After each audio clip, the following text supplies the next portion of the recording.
Sir શું કહીશું આજે પરિસરમાં સ્વચ્છતા અભિયાન? आज हर घर तिरंगा हर घर स्वच्छता अभियान अंतर्गत वडोदरा पुलिस मुख्य मथक खाતે તમામ અધિકારીઓ કર્મચારીઓ સફાઈ કર્મચારીઓ બધા મળીને સ્વચ્છતા અભિયાન શરૂ કરી છે.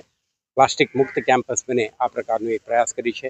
આ ધરતી મુખ્ય મથક ખાતે આપણા સેરેમોનિયલ પરેડનું આયોજન થાય છે, તાલીમ થાય છે. પોલીસ વિભાગ પોતાના સુરક્ષા વ્યવસ્થા ગોઠવવા માટેના કેટલાક પૂર્વ તૈયારીઓ કરતી હોય છે. એવા પવિત્ર સ્થળ છે. સાથે સાથે 1000થી વધારે પરિવારો પણ અહીંયા રહેતા હોય છે. તો આ સમગ્ર પરિસરને પ્લાસ્ટિક મુક્ત કરીને ક્લીન બનાવીએ, સ્વચ્છ બનાવીએ એવા એક પ્રયાસ ચાલી રહ્યો છે.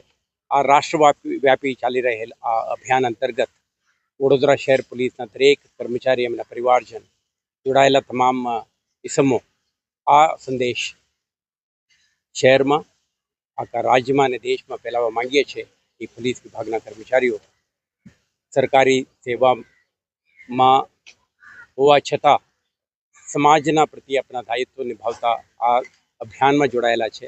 અને મને વિશ્વાસ છે કે એક સ્ટ્રોંગ મેસેજ દરેક કર્મચારીને પણ જશે કે મારા વિસ્તાર ક્લીન રહેવું જોઈએ અને સાફ સુથરા રહેવું જોઈએ, જેથી કરીને આપણા સમગ્ર શહેરને પણ સુંદર સાફ રાખવા માટે એમના ફાળો રહેશે.